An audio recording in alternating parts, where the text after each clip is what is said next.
Hola queridos estudiantes de primero A y B, primero medio A y B de química. Bueno, nuevamente esta es nuestro primer tutorial. Ya he hecho otros videos, tutoriales para otros cursos y bueno, espero que esta modalidad, chicos, nos pueda servir. Recuerden que cualquier duda me pueden contactar a mi correo, el correo que va en la guía, ¿ya? Entonces, esta es nuestra primera unidad de reacciones químicas cotidianas, ¿ya? Bueno, habíamos visto, ¿cierto?, algunas reacciones químicas. Acá tenemos unos GIF con algunos ejemplos de algunas reacciones químicas.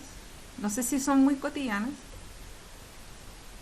donde podemos ver, ¿cierto?, distintos tipos de cambios, ¿ya? Habíamos dicho, ¿cierto?, que dentro de las reacciones químicas podemos ver cambios de color, como es lo que está acá, ¿cierto? Podemos ver liberación de energía, ¿ya? Formaciones de sólidos o precipitados y emisiones de luz y también liberación de gases, ¿ya? Esto lo podemos ver, ¿cierto? Lo podemos presenciar. Bueno, aquí hay varios experimentos que se hacen en el laboratorio, ¿ya? Ese que está ahí, el que muestra el chico, ¿cierto?, es la pasta de diente de elefante, ¿ya? Que se hace con peróxido de hidrógeno, detergentes y colorantes, ¿ya? Y más levadura también, y produce una reacción obviamente exotérmica donde libera cierto energía. Acá igual, ¿ya? Y no sé si se acuerdan que les había dicho que estos elementos que están ahí, ¿cierto?, uno les puede prender fuego y va a ver estos distintos colores que producen, ¿ya? Son súper lindos estas reacciones químicas. Ya, acá teníamos, ¿cierto?, lo que les había dicho, liberación de energía. Nosotros en la clase habíamos visto, ¿cierto?, la diferencia entre lo que significaba una reacción exotérmica y endotérmica, ¿ya? Cuando veíamos una reacción exotérmica, exo viene de liberar, ¿ya? Entonces, es una reacción donde se libera energía, ¿ya? Generalmente, ¿cierto?, lo vemos liberándose energía en forma de calor, pero también puede ser, ¿cierto?, vemos luminiscencia, ¿ya? O también puede ser, ¿cierto?, un proceso endotérmico, ¿cierto?, donde requiere energía para llevarse a cabo, ¿ya? Entonces, cuando hablábamos, ¿cierto?, de liberación de energía, hablábamos de un proceso exotérmico, cuando algo requiere energía, endotérmico, ¿ya?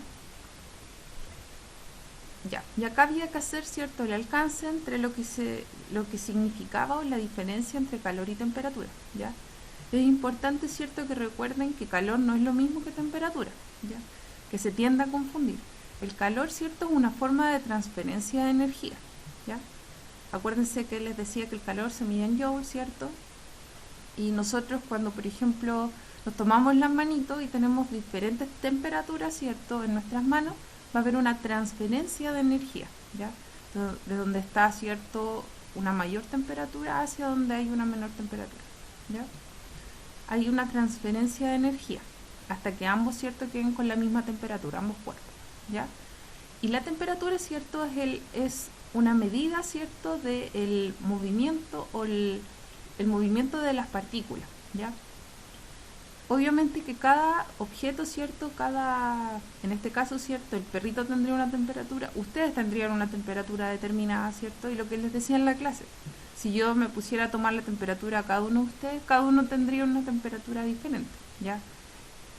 Generalmente el rango de temperatura de las personas sabemos que es 36,5, ¿ya?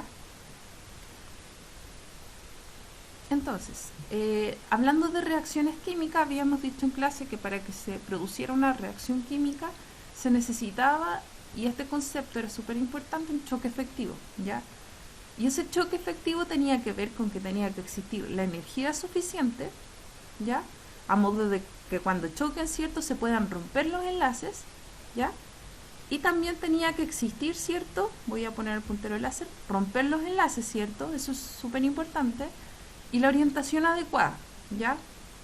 Obviamente que puedan, ¿cierto?, puedan juntarse esas moléculas y golpearse con tanta energía que rompan su enlace y lo que estaba inicialmente sea distinto a lo que se va a producir, ¿ya? Y obviamente tienen que tener una energía mínima que vamos a llamar energía de activación, ¿ya? Y acá está, ¿cierto?, una reacción química, ¿ya? ¿Por qué decimos que aquí hay una reacción química? ¿Qué es lo que pasó acá?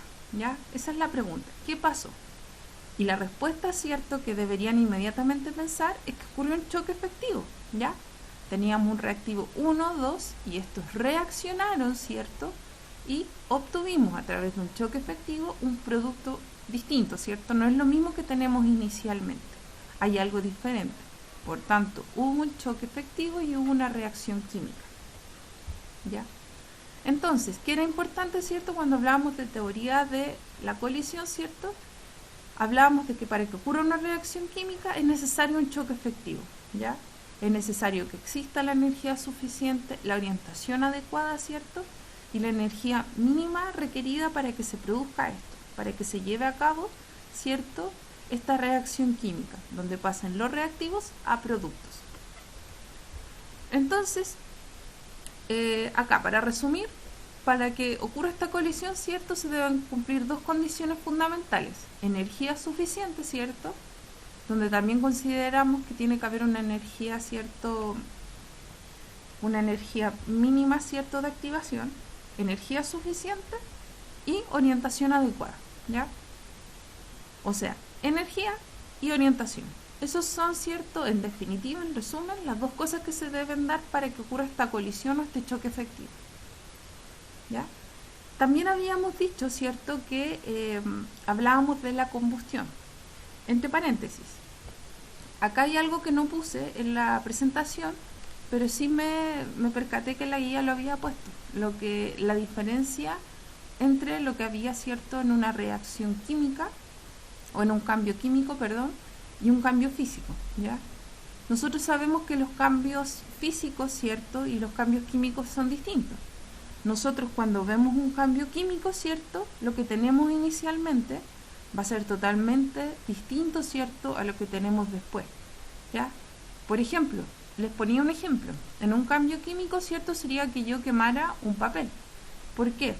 Porque el papel, ¿cierto?, si yo lo quemo, si yo quemo un papel, no va a volver, ¿cierto?, no va a volver a ser el mismo papel. O sea, ¿qué quiere decir? Las cenizas no pueden volver, ¿cierto?, a formar un papel. Por eso es una reacción química. Ocurrió, ¿cierto?, una ruptura de enlace y ya no tengo lo mismo. Mi producto jamás va a volver a ser, ¿cierto?, lo que era en reactivo. En cambio, ¿cierto?, en un cambio físico, por ejemplo, el agua, que pasa de un estado a otro, ¿cierto?, de agua, por ejemplo, sólida, de agua hielo, que pasa, ¿cierto?, que se descongela y pasa a agua líquida, ¿cierto?, es agua al fin y al cabo. Y va a cambiar, ¿cierto?, su estado, pero no cambia, ¿cierto?, lo que es, no cambia su constitución molecular, sigue siendo agua. Esa es la diferencia entre un cambio químico y físico, ¿ya? Y finalmente, ¿cierto?, tenemos la combustión, ¿ya? ¿Qué es importante acá destacar? Bueno, nosotros sabemos, ¿cierto?, que para que se produzca una combustión es necesario, ¿cierto?, el combustible más oxígeno. Pero ¿qué pasa? Cuando nosotros, ¿cierto?, y este es el ejemplo que les daba, lo peligroso que es una combustión incompleta y una combustión completa, como la vemos a diario, ¿cierto? Cuando ustedes, por ejemplo, van y prenden el gas, ¿cierto? Ahí hay una combustión completa, ¿ya? Se produce energía, agua, ¿cierto? Y dióxido de carbono. Pero es porque hay suficiente oxígeno, ¿ya? Si no hubiese suficiente oxígeno, ¿ya?, ahí ocurriría una combustión incompleta. ¿Y qué tendríamos como producto en una combustión incompleta? Esto que está acá, que es distinto a lo que está acá.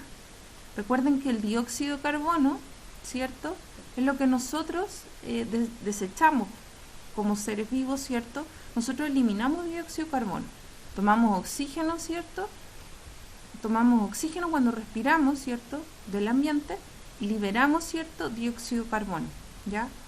Por tanto, el dióxido de carbono, ¿cierto?, en bajas concentraciones no es tóxico, pero el monóxido de carbono es tremendamente tóxico, ¿ya? Y se produce por combustión incompleta. ¿Por qué? Porque no existe el oxígeno suficiente en esta reacción, ¿ya? Eso sería, chicos. Espero que cualquier duda me la comenten y hasta pronto.